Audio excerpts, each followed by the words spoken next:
আসসালামু আলাইকুম। আজ আমি ঘরে বসে গ্যাসের চুলায় কিভাবে পারফেক্টভাবে তন্দুর রুটির রেসিপি করি এটাই আপনাদের সাথে শেয়ার করব।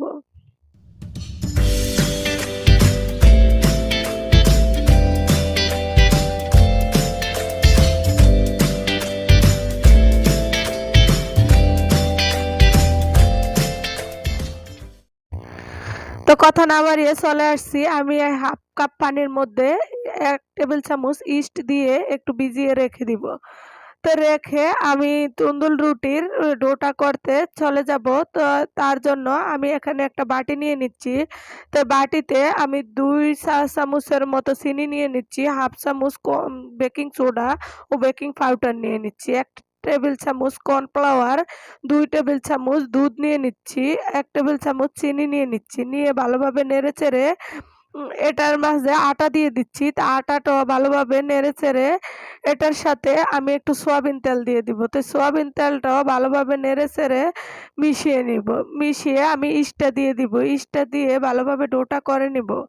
তো এই ডোটা মত মানে আরো পানি দিয়ে আস্তে, আস্তে আমি একদম নরমও না শক্তও না এরকমভাবে আমি ডোটা করে নিব। তো অতি সহজে ঘরে বসে গ্যাসের চুলায় কিভাবে আমি তন্দুর রুটির রেসিপি করি আজ আপনাদের সাথে এটাই শেয়ার করব। তা আশা করি আপনাদের কাছেও যদি ভালো লাগে একটু হলেও অবশ্যই একটা সাবস্ক্রাইব করবেন। সাবস্ক্রাইবের পাশে থাকা বেল বাটন চাপ দিবেন যে পরবর্তীর ভিডিওর নোটিফিকেশন আপনাদের সামনে চলে আসে, সবার আগে দেখতে পারেন। তা আমি একটা প্যান বসিয়ে দিচ্ছি। তো প্যানটা বসিয়ে এখানে চলে আসলাম। তা আমি এখানে রুটির আকারে করে নিব। তো দেখেন একদম ফুলে উঠেছে আর ডোটাও কত সুন্দর নরম তুলতুলা। তা এখন আমি রুটির আকারে সবগুলা ডো করে নিব, যেভাবে রুটিগুলা করে ওইভাবে।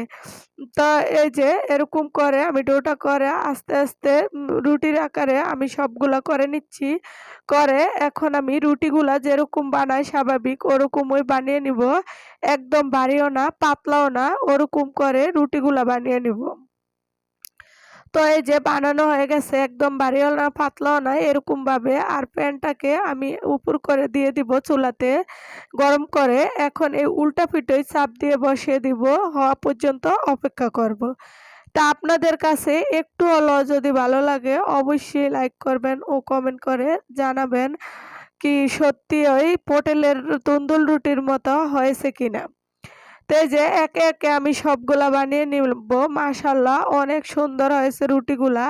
দেখতেও যেমন খেতেও নরম তুলতুলা, দেখেন টান দিলেই ছিঁড়ে যায়। হোটেলের রুটির থেকেও দারুণ হয়েছে। তো তার সাথে বানিয়ে নিলাম চিকেন।